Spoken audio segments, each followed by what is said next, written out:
king, I am not a god, I am Humpday! What's good, Tano? It's time for the Thalys to take down level 9199 steel path enemies in Warframe. But first thing first, let me show you the performance of this weapon at level cap.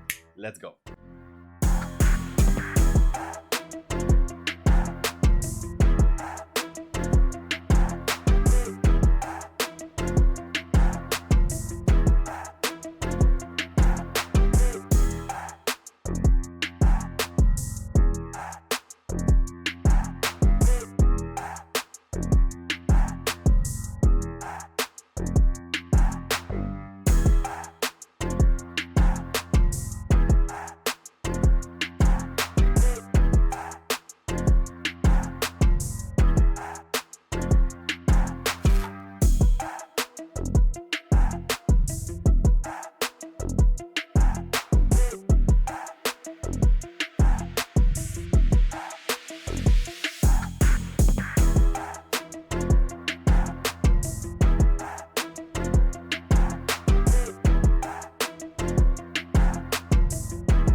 Now that's the Thalys. Don't forget to like and subscribe Tano for more content.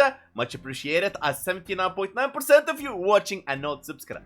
As always, before I build my weapons and my warframes, I rely on my method called DVS, and I promise you it will help you mod and create your own powerful builds. Now if you don't like my methods on how I proc viral and armor strip enemies, it's okay. You can check this sheet right here. It can help you maneuver around my methods to find your own style. And now please stick to the community guideline for comments, what to do, not to do, to keep it a constructive feedback, no trolling and toxic players, so everyone learn something. Now remember, Tano, I take Revenant to level cap to make sure that I don't boost the weapon in any way, but if you take Warframes that boost the damage or the crit, you will receive better results, and if you take Warframes that doesn't, you will receive the same results, and that's the whole point of this. Also, I don't use any Rivens, so you can save your platinum, and even if I use a Riven, there is no guarantee that you will find the same Riven tier, so the performance will be a bit different. Also, we take things to level cap not as a show off, as enemies in level cap they are at their prime EHP, effective hit points. As enemies by level they get an increase of health, shield and overguard, and I prefer to showcase my weapon performance at the highest level enemies. And if we take Warframes to level cap, they are at their prime damage output to test the Warframe survivability.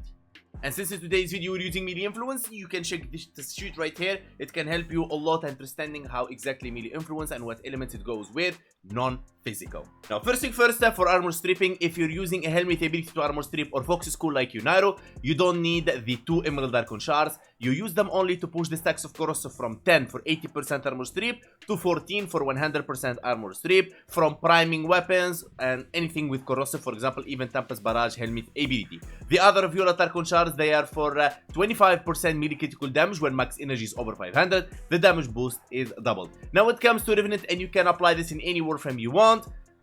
This all here doesn't really matter except Viral Tempest for proccing Viral, so the Tempest Barrage will armor strip and proc Viral for you, but don't worry, I will show you other methods in today's video. Arcane Fury is all what matters here for 180% melee damage.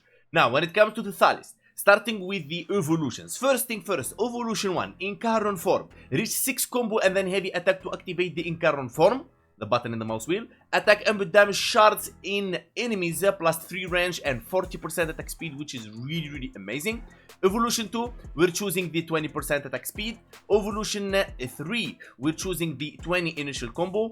Evolution 4, we're choosing the reach 3 combo and heavy attack to activate in current form, so we can activate it even earlier because this guy can kill enemies even without reaching the 5 combo multipliers. Now, evolution 4, we'll choose the shards grow whenever a new shard is created up to 3 times. Fully grown shard erupt out from the input enemies, dealing 2 times damage and impaling them on spot. Now, of course, if you want, you can use the heavy attack detonate shards, or use shards duration is increased by 30 seconds. Shards become weak spot that have 100% critical chance, which is not bad at all, but I don't prefer it. I think the explosive growth is the best in my opinion. Now comes the weapon unique trait. Heavy attack with 6 combo multiplier to transform weapon into a current form. You already know that. Attacks input void shards in enemies each time a new shard is created. Existing shards deal 75% weapon damage to input foes. Really good stuff. Now, we're modding the weapon with electricity, so we're running melee influence. On melee electricity statue, 20% chance for elemental melee statue effect to apply to enemies within 20 meters for 18 seconds. Very good stuff, but non-physical. Slash, impact, and puncture will not be transferred around. And as you can see right here, we have the puncture and slash, and force statue from slam, it's impact. So, we're running Gale Force Dawn for the stance, Dreamer's Wrath for Tanokai. Tanokai, what it is? A sword will pop on your screen when you're performing attacks. When you perform a heavy attack, it will be free of combo multipliers.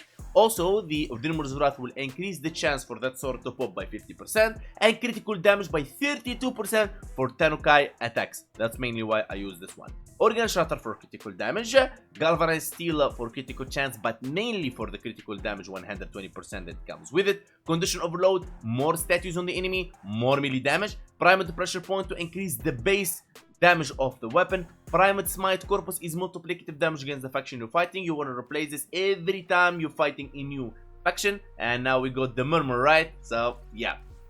Now, Voltaic Strike for electricity and statue chance. Galvanized Elementalist, 80% statue damage, which is multiplicative on slash, heat, electricity, toxin, blast, and gas. We got the slash and we got the electricity. Now, Blood Rush for 40% critical chance stacks with combo multiplier, means higher combo multipliers, higher critical chance you will have. Now, first thing first, a lot of Thanos doesn't like to use the multiplicative damage against faction because every time they need to replace it. DE, please.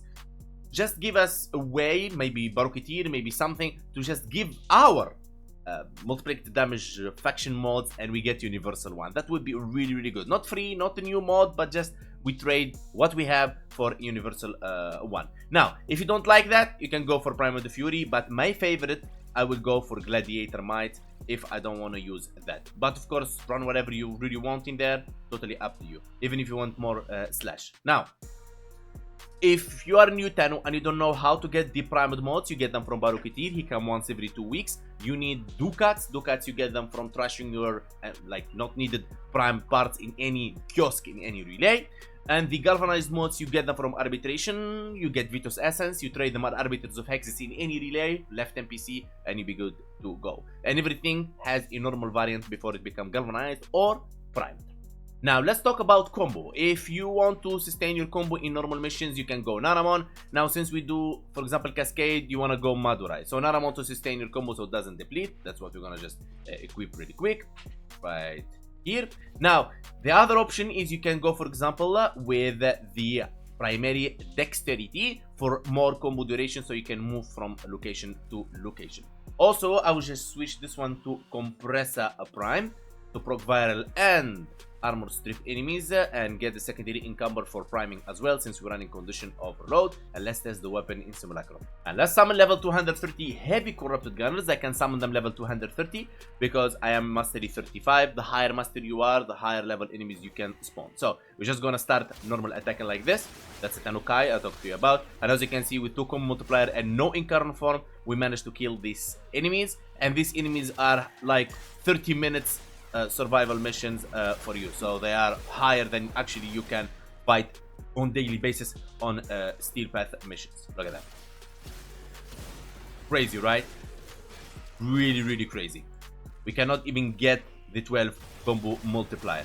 Look at that, very powerful melee weapon. Look at that. Boom. 8 combo multiplier.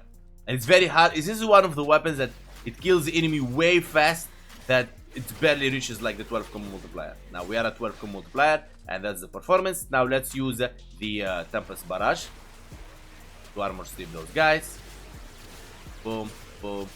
I mean, they didn't even stand a chance without viral and stripping, let alone with full DVS. They're just like unbelievably like don't to disappear. But a lot of Thanos, of course, likes to, you know, boost the critical chance of the weapon. So we're just gonna use Wrathful Advance here, but feel free to use Eclipse. You can use this with Mirage, whatever you want. The idea of Wrathful Advance to give you the flat critical chance, so the weapon always like proccing critical chance, like you see right here. All right, let's activate the Incarnate form. Boom. And now the idea of red creates is just not a show. It's actually increasing the critical tier that leads to higher critical damage, right? So look at that, insane, right? Now what if we prime those guys? What do you think the result will be? That's what exactly what I'm talking about. Look at that. Let's prime them. Look at that. 55 million. 55 million heavy attack. We're not joking at all here. Look at that. It's a very, very, very powerful weapon and you'll not regret getting it. Now, the companion we're using is this one right here. This is the build for it. Tenacious Bond if you have your sentient weapon with 50% plus critical chance. Verglas Prime with a Riven, that's all you need. And if you don't have Verglas Prime, you can run Prime's Laser Rifle, Volclock, or Burst Laser Prime. And by this, we reach the end of our video. I hope you find it helpful. I will give this weapon 7 out of 10. Really good weapon, and I highly recommend that you build it and use it. Especially if you are a new player, it will help you and carry you through all the game. Now, thank you so much for watching. Don't forget to like and subscribe to support me. Much appreciated. Follow me on Twitch, join my Discord, and follow me on TikTok if you want to. Special thanks to Hall of members, special VIPs, and Speed to Donator, Hall of Donations, and everyone in my community. And be ready to know, because after this video, you will receive 6 videos every frame fighting the new hidden super boss Captain Vor to take the Accolade Glyph. Stay tuned. See you guys in the next video.